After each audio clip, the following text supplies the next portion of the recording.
Gandang araw guys. Samahan niyo ako magluto ng sinigang na big head carp or tinatawag natin sa Pilipinas na imelda. Okay sana to sa miso, kaso guys hindi ako fans kasi ng miso kaya sinigang lang. May mga tao talagang may mahilig talaga sa miso.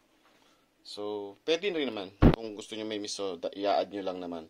Pinagkaiba lang nito guys, ang may miso, igigisa mo pa. Ito, lagay na lang lahat. Ang ingredients natin, siyempre big head carp or imelda, mustasa, luya, sibuyas, kamatis, pansigang or pampaksiw na sili ang tawag natin. Siyempre yung pansigang.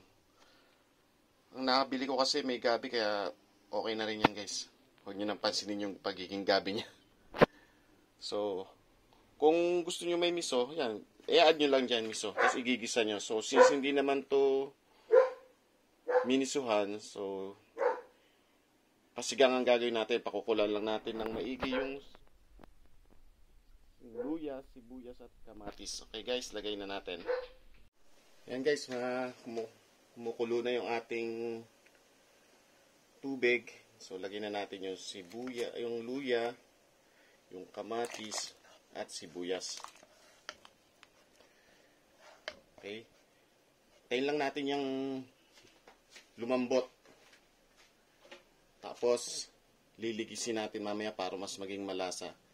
Basta guys, tandaan nyo lang, pagka ganyan ang luto na gagawin nyo, mas maganda yung mas maraming luya para mawala yung lansa ng big head carp or imelda. Kasi medyo malansa yung isda na yon. So, para ma-eliminate natin yung lansa niya. Okay? Hintayin natin lumambot lahat ng yan. Tapos ligisin natin or durugin natin guys. Okay? Wait lang tayo ng saglit. Okay guys, siguro luto na to. Yun. Ayos, sakto. Kita nyo na nasa gilid na yan. Sabihin, malambot na yung kamatis. Pwede na natin siyang durugin. So, durugin na natin siya para mas maging malasa.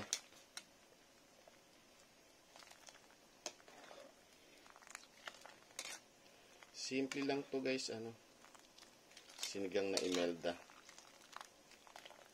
Pero kung may miso, kamukha sinabi ko, need nyong igisa. Mas masarap din yun. Masarap din naman to. Alam mo to, ito yung mabilisan lang. Kasi gutom na ako eh. Yan, guys, yan. Itrugin niya.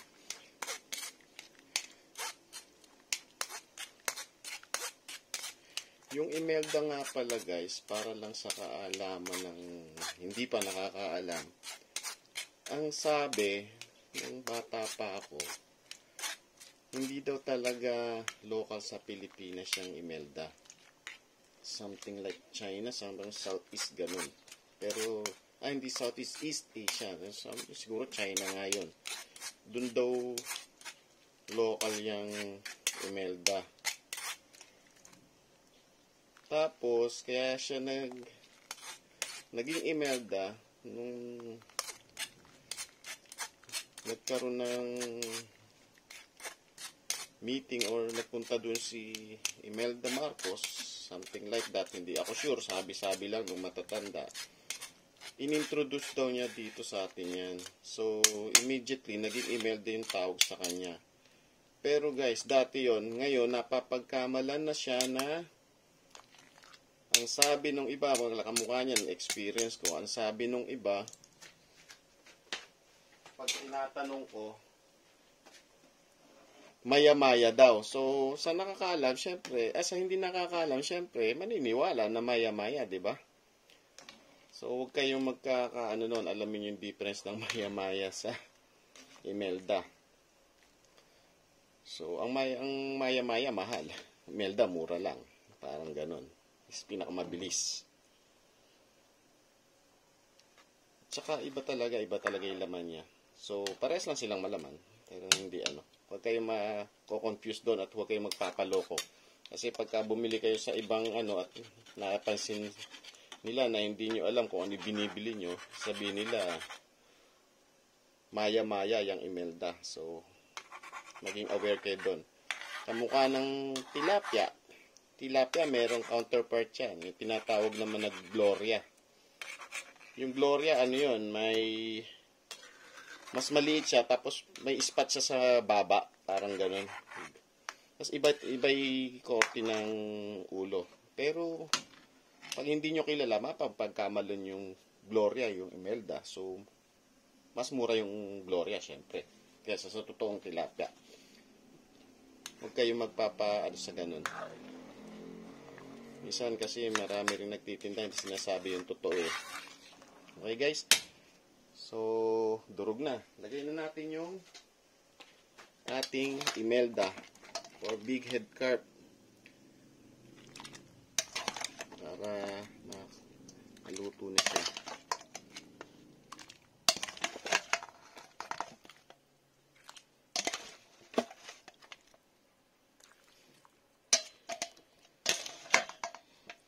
Yan.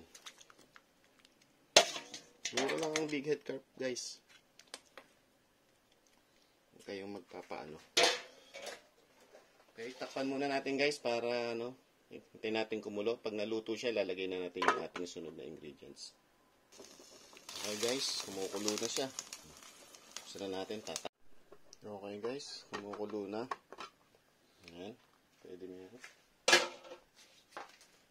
Lagay na natin yung sili nating pamaksiw. Aray ko, natalsikat na ko. At yung gulay natin.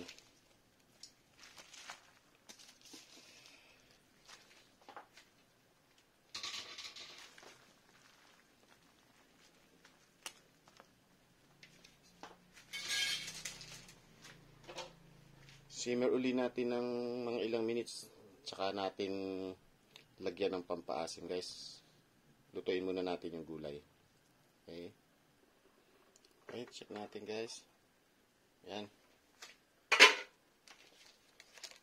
Okay na yun guys. Malambot na yung gulay. Huwag natin yung overcook kasi hindi maganda sa gulay yung overcook. Pag yung once na lumambot na, pwede na natin ilagay yung ating pampaasim. Tips lang guys, maglalagay kayo ng pampaasim pag ang gulay nyo malambot na.